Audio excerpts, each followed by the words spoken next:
Joining us now from the White House is NBC's Ali Rafah. Also with us is Basil Smikle, a Democratic strategist, and former Republican Congressman David Jolly of Florida, both of whom we are thankful to have as MSNBC political analysts. Ali, I want to go to you first because you've got some new reporting about the president seeing a doctor post-debate. There's been a lot of back and forth about this, including yesterday from the podium when Karine Jean-Pierre first said he hadn't. Talk to us a little bit about that, and then more of the private conversations that we understand he's been having with his campaign and allies. Yeah, Ali, there's been a lot of confusion about this after we know that the president, during that meeting he had last night with over 20 Democratic governors, was asked whether he saw a doctor after his poor performance on last week's debate stage. Because remember, the Biden team has been saying that his poor performance was linked to that cold they say he was suffering from.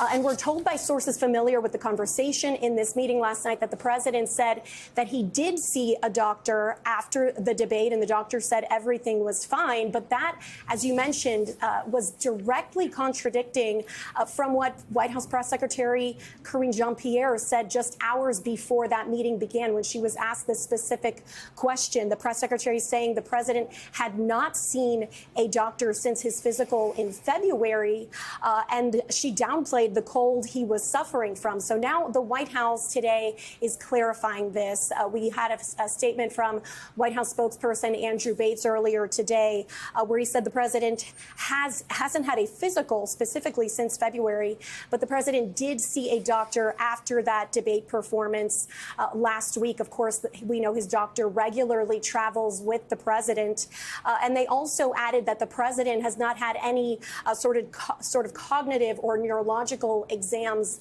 since the debate. So all of this, Ali, really drawing attention to sort of the hiccups that the Biden team is experiencing as it tries to get all of its messaging on the same page in the wake of that debate performance, Ali. Yeah, and certainly these divergent perspectives and things that they're giving out don't help, especially as I'm talking to lawmakers who say all they want right now is to feel reassured. Ali Rafah at the White House, thank you.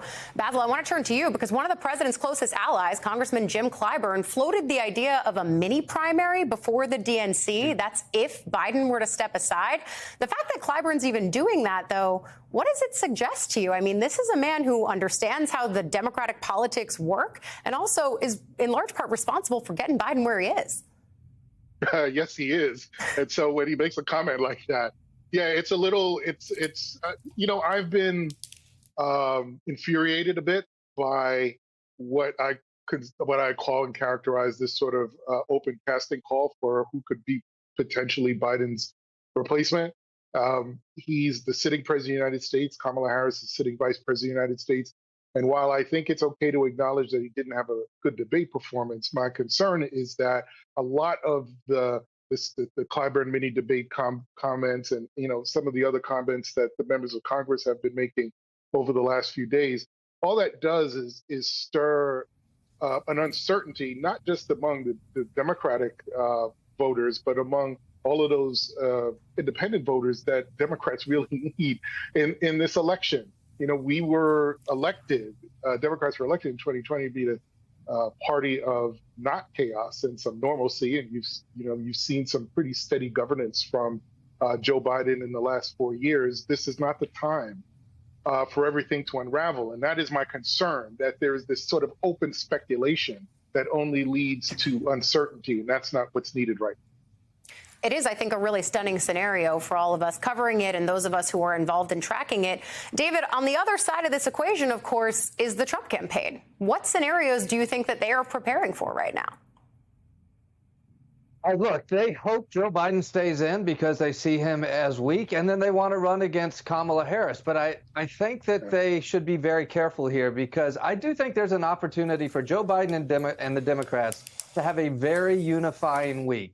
First of all, it's inevitable. Something has to break. The fever has to break. So either Joe Biden coalesces all the Democrats this week and says, we're going forward as a unified Democratic Party and you are sticking with me, or he makes another decision, but also creates a very unifying moment for national Democrats and, frankly, for the nation as well about a new chapter of Democratic leadership. Hollywood could write this script, Ali, for the next week. But look, who do they want to run against? And look, I would also say Joe Biden, one tool he hasn't used, the greatest tool he has is an address to the nation. because this is not just a political question. We talk about it as a political question for November, but this is a question for right now. And if Joe Biden can reassure the nation, it begins to answer the questions about November. They could decide whether or not to do that. Republicans, they want Joe Biden, then they want Kamala Harris. I'll tell you who they don't want, who they're terrified of. Donald Trump is scared to death of Gavin Newsom. Gavin Newsom is the one person they don't want to run against. They're terrified.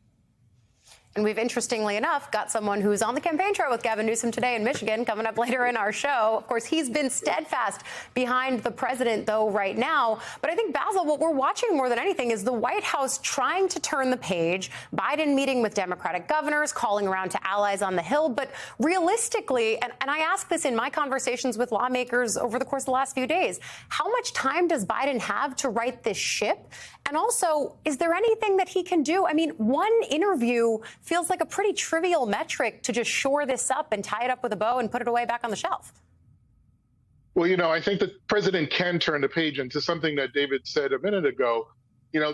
Being president of the United States means you have the best home field advantage ever in politics, right? You can use you use that platform to talk to the nation, to address even individuals who are both very supportive of you or somewhat skeptical. Like this is the moment where he has the opportunity to turn this page. So, again, to David's point, that this sort of unifying week, it might even be more than a week, but there is an opportunity here to get everybody on board and say, look, all of these questions are swirling around me, but the biggest question of all is, do you want Donald Trump to be president of the United States? And if you don't, you need to get on this train and let's get this thing moving, because we spent the last week or so talking about Joe Biden, but my God, all of the lies that Donald Trump spewed on that debate stage have still not gone checked.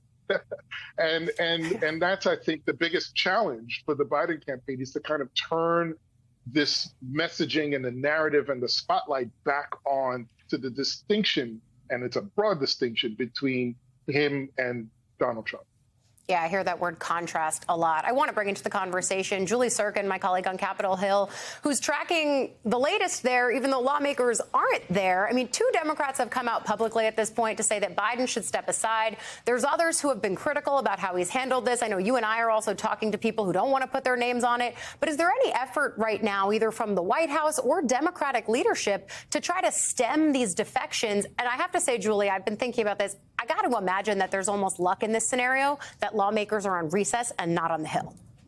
Oh, absolutely. And that luck will soon change once they're back in town next week, because certainly you and I will be chasing them in the halls, peppering them with these questions. But look, certainly the White House and Democratic leadership is trying, right? You had the White House send out a memo to chiefs of staff in the House side. You had all of these positive memos coming out from the White House. Look at all the support the president still has. But at the end of the day, when you're a frontliner, for example, a vulnerable Democrat who is basically freaking out right now in full-fledged panic about their own reelection prospects in November, it is very difficult for any of the party leaders to tell them that they don't have a right to freak out and to panic after that performance that we saw from President Biden. That is also compounded when you have somebody like Nancy Pelosi, who is the standard bearer, the leader in many ways still of the Democratic Party on Capitol Hill, telling our colleague Andrea Mitchell on air, look, it's a legitimate question to wonder whether this was a one-off from Biden or whether this is a more legitimate, serious concern that we should have in terms of his mental fitness for office here. Also, James Clyburn, for example, a big ally of President Biden's, already saying that if it's not Biden, we have to prop up Vice President Kamala Harris. So it's a very precarious position that even Democratic leadership find themselves in, Ali. And even today, I learned just last hour that one of the allies that the president talked to this week told him, if you can't go out and prove to the American people that you could beat Trump in November, then you should think about stepping aside for someone else. Yeah, certainly that is one of the messages that we're hearing a lot from these lawmakers. Basil and David, I've got a question for each of you, and I hope that you can each answer succinctly so we can get it in. But look, if Biden stays in the race, do we get that second debate in September between him and Trump? What do you think? Basil first. Yeah, I think we get it. Any opportunity to call out Donald Trump is a good opportunity. What about you, David? I think I initially thought Biden says no way, but now Biden has to. And I actually think Trump cancels because Trump likes the field. And just for fun, Julie, do you think that lawmakers are relishing that possibility? I mean, look, I think there are some lawmakers that are still staying positive on Biden, but certainly they are concerned. Yeah, I think concern is the word of the day, and reassurance is the one the White House wants to put out there. Hey there, MSNBC fans. I'm Luke Russert, and be sure to join me, Rachel Maddow, Jen Psaki, Lawrence O'Donnell, Steve Kornacki, Joy Reid, and many more September 7th in Brooklyn, MSNBC Live Democracy 2024. Click on the link for ticket information. We will see you there.